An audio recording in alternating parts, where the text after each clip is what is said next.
friends, welcome to Lakshmi homely kitchen. இன்னைக்கு நம்ம சேனல்ல எல்லாருக்குமே ரொம்ப பிடிச்ச fried chicken ரெசிபி தான் பார்க்க போறோம். நம்ம வீட்ல இருக்க குறஞ்ச பொருட்களை வச்சு ரொம்பவே டேஸ்டான fried chicken ஈஸியாவே செஞ்சு முடிச்சிடலாம். இந்த கிறிஸ்பியான fried chicken எப்படி செய்யறதுன்றதை வாங்க வீடியோக்குள்ள போய் பார்க்கலாம். வீடியோக்குள்ள போறதுக்கு முன்னாடி நீங்க நம்ம சேனலை ஃபர்ஸ்ட் டைம் பார்க்கறதா இருந்தா மறக்காம சப்ஸ்கிரைப் பண்ணிக்கோங்க. பக்கத்துல உள்ள பெல் ஐகானை கிளிக் பண்ணி ஆல் ஆப்ஷனே கொடுத்துக்கோங்க. வாங்க இப்போ நம்ம வீடியோக்குள்ளே போகலாம். ஃப்ரைட் சிக்கன் பண்ணுறதுக்கு நான் லெக் பீஸ் எடுத்திருக்கேன். இந்த லெக் பீஸை நம்ம கத்தியால் கீறி எடுத்துக்கலாம். இந்த மாதிரி கீறி எடுக்கும்போது தான் நமக்கு மசாலா உள்ளே எல்லாமே நல்லா இறங்கும். இதே மாதிரி நம்ம எல்லா லெக் பீஸையுமே கீறி எடுத்துக்கலாம். இப்போ ஒரு மிக்சிங் பவுல் எடுத்துக்கலாம். அதில் 1 கப் அளவுக்கு பால் சேர்த்துக்கலாம். இது 200 ml பால். இது காய்ச்சி ஆற வச்ச பால் தான். இப்போ இது கூட நான் ஒரு லெமன் ஜூஸை சேர்த்துக்க போகிறேன். நம்ம இந்த மாதிரி லெமன் ஜூஸை சேர்க்கும்போது பால் திரிய ஆரம்பிக்கும். அந்த மாதிரி நம்ம ரெடி பண்ணிக்கலாம்.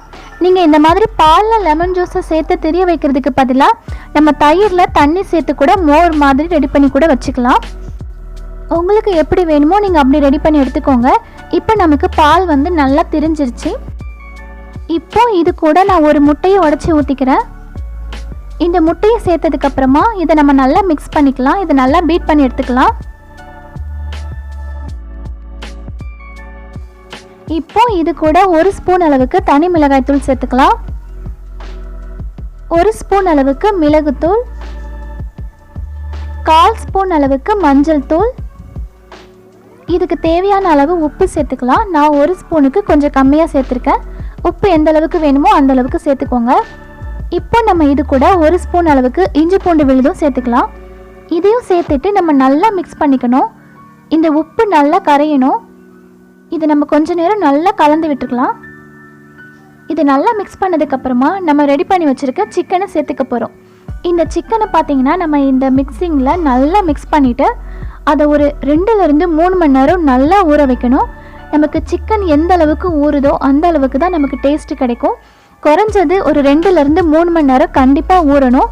அந்த அளவுக்கு இது நல்லா ஊறினாதான் இந்த சிக்கனில் இந்த உப்பு காரம் புளிப்பு எல்லாமே நல்லா இறங்கி ரொம்பவே டேஸ்ட்டாக ஜூஸியாக இருக்கும். இப்போ நம்ம இதை ஊற வச்சிடலாம். ஊற வைக்கிறதுக்கு நீங்கள் ஃப்ரிட்ஜில் தான் வைக்கணும். ஃப்ரீசரில் வைக்க வேண்டாம். ஃப்ரிட்ஜில் ஒரு 2லேருந்து 3 மணி நேரம் நம்ம ஊற வச்சு எடுத்து வந்துடலாம். இப்போ நமக்கு சிக்கன் நல்லா ஊறிடுச்சு. இந்த சிக்கனில் நம்ம கோட்டிங் பண்ணுறதுக்கு மசாலா ரெடி பண்ணிக்கலாம். அதுக்கு ஒரு பவுலில் 1 கப் அளவுக்கு மைதா மாவு சேர்த்துக்கலாம். இது 250 கிராம். 1/2 கப் அளவுக்கு கார்ன்ஃப்ளவர் மாவு சேர்த்துருக்கேன். அது 125 கிராம். இதுக்கு தேவையான அளவுக்கு உப்பு சேர்த்துக்கலாம். நான் 1 ஸ்பூன் அளவுக்கு உப்பு சேர்த்துருக்கேன். இது கூட 1 ஸ்பூன் அளவுக்கு தனி மிளகாய் தூள் சேர்த்துக்கலாம். உங்கள் காரத்துக்கு தகுந்த மாதிரி சேர்த்துக்கோங்க. 1 ஸ்பூன் அளவுக்கு மிளகுத்தூள்,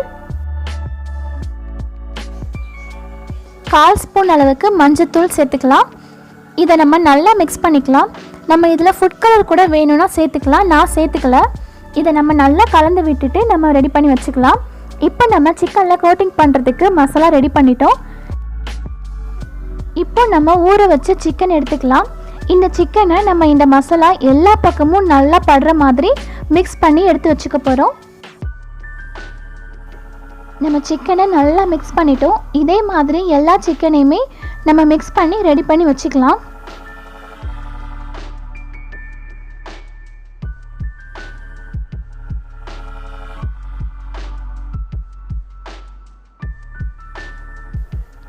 இப்போ நம்ம எல்லா சிக்கனையுமே ரெடி பண்ணி எடுத்து வச்சிட்டோம். இப்போ ஒரு பவுலில் நான் தண்ணி எடுத்து வச்சுருக்கேன். இப்போ இந்த தண்ணியில் நம்ம ரெடி பண்ணி வச்சுருக்க சிக்கனை மிக்ஸ் பண்ணிவிட்டு மறுபடியும் நம்ம அந்த மசாலாவில் செகண்ட் கோட்டிங் பண்ண போகிறோம். இந்த மாதிரி நம்ம தண்ணியில் மிக்ஸ் பண்ணி மறுபடியும் கோட்டிங் பண்ணும்போது நமக்கு நல்ல ஒரு லேயர் மாதிரி மசாலா நல்லாவே சூப்பராக கிடைக்கும். நல்ல ஒரு கிறிஸ்பியாகவும் இருக்கும். அதனால தான் நம்ம இந்த மாதிரி செகண்ட் கோட்டிங் பண்ணுறோம். 2 கோட்டிங் பண்ணாலே போதும், நமக்கு நல்லாவே கிறிஸ்பியாக சூப்பராக இருக்கும். இப்போ நம்ம சிக்கனை நல்லா மிக்ஸ் பண்ணிட்டோம். இதே மாதிரி நம்ம எல்லா சிக்கனையுமே ரெடி பண்ணி வச்சுக்கலாம்.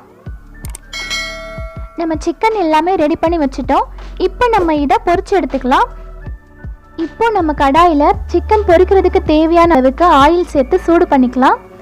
ஆயில் நல்லா சூடானதுக்கப்புறமா நம்ம ரெடி பண்ணி வச்சுருக்க சிக்கன் போட்டு நல்லா ப்ரௌன் கலர் ஆகிற வரைக்கும் பொரிச்சு எடுத்துக்கணும். இந்த சிக்கன் வந்துட்டு நமக்கு மிதமான சூட்டில் தான் வேகணும்.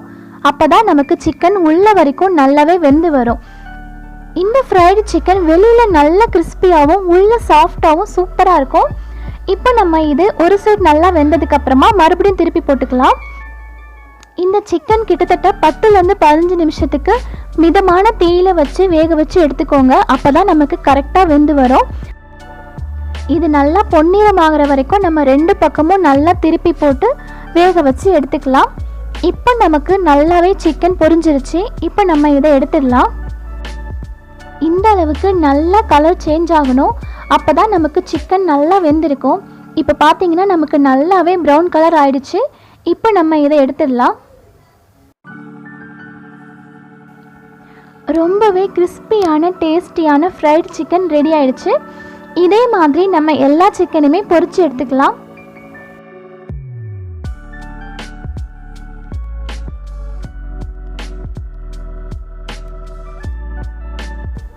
அவ்வளோதான், ரொம்பவே சுலபமான முறையில் ஈஸியாக நம்ம வீட்டிலையே ஃப்ரைட் சிக்கன் ரெசிபி செஞ்சு முடிச்சிட்டோம். கண்டிப்பாக இந்த ரெசிபியை நீங்கள் உங்கள் வீட்டில் ட்ரை பண்ணி பாருங்கள். செஞ்சு பார்த்துட்டு எப்படி இருந்துச்சுன்னு மறக்காமல் என் கூட கமெண்ட்டில் ஷேர் பண்ணுங்கள். இந்த ரெசிபி உங்களுக்கு பிடிச்சிருந்தா சேனலை சப்ஸ்கிரைப் பண்ணி சப்போர்ட் பண்ணுங்கள். Thank you friends.